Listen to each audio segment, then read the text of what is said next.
Eu tinha ido numa reunião mais cedo, mais meu marido, com o pessoal da comissão de apoio. E na hora que nós voltamos, era na fase de 2 horas. Foi o prazo de eu chegar, não foi nem 5 minutos. Eu passei, cheguei pelo pessoal, sentei lá na cadeira mais meu esposo e comecei a conversar com uns colegas meus e uns vizinhos que estavam lá na hora perguntando informações, se eu sabia como é que estava o procedimento. E eu peguei e estava conversando, quando eu olho, tampou de viatura e carro de P2. Eu não cheguei a ver a quantidade, porque na hora de chegar já me colocaram para um canto e colocaram os rapazes, o senhor de idade que estava junto na hora, botaram tudo em pé, com a mão na cabeça, a mão para trás, com as pernas abertas. Aí eu continuei num canto, aí o policial veio para mim e perguntou de quem que era aquela barraca. Eu falei que era a minha e do meu esposo. Ele pegou e veio e falou que queria que eu entrasse para dentro com ele. Eu falei que não ia entrar, que na hora que eu vi que era tanto de viatura chegando, eu estava conversando com minha cunhada. Eu fui e falei para ela, nossa, tá cheio de viatura. Eu falei, desce, pelo amor de Deus. Aí ela foi e desceu. Aí na hora que eu tava com eles, falou, vamos pra dentro. Eu falei, não vou esperar uma cunhada minha chegar, que ela tá descendo já. Aí ele falou assim, que eu não mandava em mim, começou a pegar e tipo, arrancaram com minha roupa, puxando minha roupa, pra mim entrar pra dentro. Eu falei, não, então tá bom, eu vou, mas não precisa me agredir não. Aí 2 policiais, um fardado, um da P2, acompanhou eu até lá dentro da minha barraca.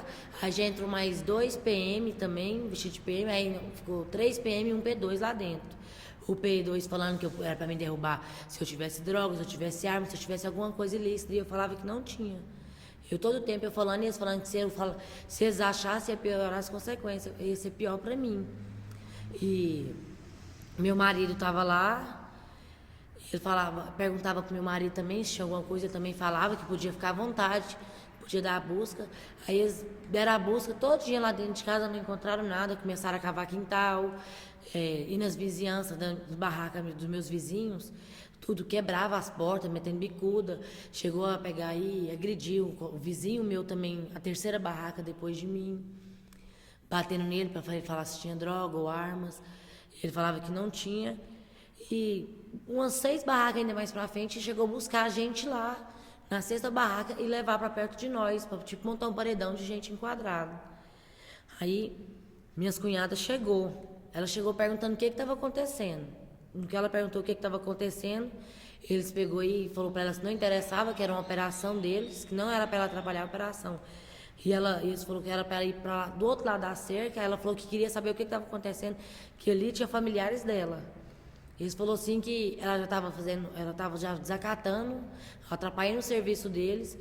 E ela simplesmente só queria saber. Aí como ela pegou e virou as costas e falou que ia chamar o advogado, acionar os direitos dela, eles avançaram ela, levaram ela pro fundo. A irmã dela foi falar para não fazer isso com ela, eles pegou e agrediu as duas. A minha cunhada mesmo, uma das minhas cunhadas, foi muito agredida, enforcaram ela, bateram na cabeça dela, ela chegou a urinar na roupa de tanta dor que ela sentiu. Quando ela pegou e falou assim que ela estava ali por causa do irmão dela, eles pegaram meu marido, jogaram ele no chão, começou a torturar. Começou a torturar, enforcar e a minha cunhada pediu, pelo amor de Deus, não faz isso com meu irmão, não. Aí quando ela pediu para fazer, pelo amor de Deus, ele começou a caçar água, aí que enforcava ele mesmo, e batia nela. E aí eu tentava virar meu rosto para mim não ver aquilo, porque se eu reclamasse, falasse alguma coisa, eles queriam me agredir também. E machucaram muito meu marido, e a boca dele estava machucada, hematomas dele na costela, com marcas de coturno, marcas no pescoço dele, da minha cunhada também, marcas de tortura no pescoço dela, galos na cabeça. Os dois, minha cunhada e meu marido, foram os mais torturados. Fora outras 3 pessoas que foram torturadas, mas foi menos as agressões.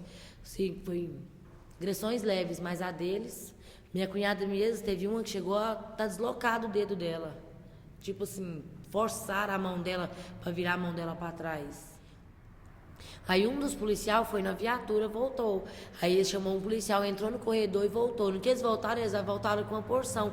Falou, o que que eu achei? Tinha umas dolinhas. Aí perguntou pra mim se era minha, eu falei que não era. Chamou meu marido também, falou que não tinha conhecimento. Aí meu marido falou que não tinha conhecimento. Ele falou assim, não, então vou jogar na sua mulher. O Ori falou, não, pelo amor de Deus. E aí o Ori começou a falar, não é dela, não é minha. Não é dela, não é meu. Aí ele pegou e falou assim, não, vou levar ela e vou levar a sua irmã também, por desacato, por atrapalhar nosso serviço. Aí me algemou minha cunhada e levou nós para uma delegacia do 5º Distrito. Mas antes disso, levou nós para o 13º Batalhão, que eles falaram que ia caçar uma chave das algemas. Nunca eles foi caçar a chave das algemas, nós ficou dentro da viatura, esperando ele caçar. A viatura levou nós lá pro Portal Shopping, deixou nós lá dentro da viatura, no porta-mala lá atrás, nós duas algemadas, tipo agachada dentro do porta-mala. E à disposição de todo mundo, no sol quente, deixou nós lá. Chega depois de lá, eles pegou e levou nós pro 5º Distrito, chegou lá, eles foi pra dentro da delegacia, um policial ficou do nosso lado da viatura, com a viatura no sol, e com nós dentro da viatura, nós pedindo, falando que tava com sede, tava passando mal, que tava queimando a minha bunda, assim, porque o forro do carro, a lataria tava quente, e eles falaram que não podia fazer nada, que até eles estavam fardados com aquela roupa quente, eles podiam fazer o que por mim? Aí chegou na delegacia, não tinha delegado. Aí os policiais o tempo todo me acusando, falando que a minha cunhada ia ficar presa, falou assim, me intimidando, falando para mim, falar para mim então que eu era usuária, eu falava para eles que eu não ia falar, porque eu não usava droga. Falou assim, então você vai assinar um 33 como traficante. Aí eu falava, pedia por Deus e falava que Deus era fiel. E falava para eles que justiça é essa que nós temos. Se a própria justiça que nós devíamos confiar nela faz isso com nós, imagina as outras. Aí chegou lá um escrivão, não sei dizer quem é esse homem lá dentro, falou pra mim assim, eu sei que você tá mentindo, que a droga é sua, não adianta, porque todo traficante, eles falam que ele não é deles. E eu falei pra ele, se ele tinha filho, ele falou pra mim que tinha. Falei, pois é, você juraria pelos seus filhos? Ele falou assim, em vão nunca. Eu falei, pois é, eu jamais juraria pela morte dos meus filhos. Uma coisa, não precisa só acreditar não, igual você falou, você não acredita no que eu falo não. Eu tenho 3 filhos, eu juro pela morte dos meus filhos aqui, ó, que isso aqui que estão fazendo comigo, isso é injustiça, não é minha. Só que ele não me deu voto de confiança, não, ele continuou falando, não, é até pecado. Eu falei assim, mas eu como mãe, eu amo meus 3 filhos, jamais juraria pela morte dos meus filhos. E se isso aqui for meu, como o senhor está dizendo, eu quero ver meus 3 filhos mortos na minha frente. Aí, quando ele pegou e conversou para lá, pegou minha documentação da minha cunhada, tirou xerox, falou, não, nós vai liberar vocês agora, porque o delegado não está. Não teve explicação. Por que motivo? Meu marido chegou na hora também, falando que ia na corregedoria denunciar o abuso. E uma correntinha dele sumiu. Na hora ele falou que queria a correntinha dele. Eles não deu satisfação pela correntinha. Começaram a rir, zombar dele. Aí falou assim que era melhor nós ficar quietos, em silêncio, porque mexer com eles era pior. Que ia ser nossa palavra contra a deles. Que ninguém quer a justiça e acreditar neles que são polícia ou nós que somos invasores. Que eu tento ter pessoas, vocês são invasores, bando de vagabundo. Eles, tipo assim, discriminavam nós por um direito. Igual eu tentei explicar para ele. Nós não somos invasores, nós somos ocupantes. Nós somos simplesmente reivindicar um direito que somos nossos. Igual tem gente que tem cadastro desde 91 em busca de uma moradia e nunca conseguiu. A gente estava descendo da minha casa, a gente estava na reunião junto com ela, aqui no centro aqui. Aí quando deu 2 horas que nós desceu pra lá, estamos descendo, então um colega nosso parou aí e falou assim, desce lá embaixo correndo que as polícias estão lá com os meninos na parede lá. Quando eu cheguei lá, eles estavam agredindo elas lá. As meninas, os meninos também, bateram muito nas meninas mesmo, de verdade. E também, quando eles levaram ele pra viatura lá, não falaram pra onde que ia levar. E ficaram andando com ela na rua, expondo elas demais da conta. Dando cavalo de pau, inclusive até machucou a cabeça da menina dando cavalo de pau na viatura. E eu acho que isso é uma tentativa de oprimir nós lá dentro para que nós possamos estar saindo sem direito a nada. Nós não estamos querendo tomar nada de ninguém, nós estamos querendo apenas reivindicar um direito que é nosso. Então, eu creio que alguém tem que tomar providência disso aí, ó, porque nós não estamos confiáveis lá no caso, o povo não tem confiança lá mais na polícia.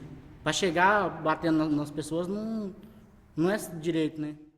Na hora, todo mundo filma, vamos filmar o que está acontecendo, porque isso aí não pode acontecer, isso aí eles não podem fazer, de ficar espancando até mulheres. A pessoa chegou perguntando sem saber o que está acontecendo. O que está acontecendo, e eles já foram com agressão, já algemando, machucando o braço das mulheres, e então ninguém estava...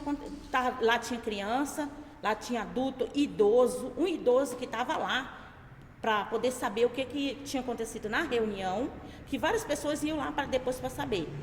E tinha um idoso até realmente lá na hora da abordagem, que a gente não sabia, né? Ou um senhor lá, algemado lá, no sol quente, com a cara pro sol lá, e eles todos lá, todos poderosos, porque estavam numa farda ou EP2. E eu querendo, todo mundo querendo gravar, mas como que grava? A gente pegava o celular e eles já olhavam e já vinham para cima da gente. Para quê? Para ele me agredir também? Para mim ser uma que eles iam agredir também? Então, todo mundo ficou com medo. Uma situação daquela, né? Então, não deu de gravar. Nem direito a gente chegar perto das viaturas, já sempre tinha um berano. Então, para quê? Eles vinham com violência.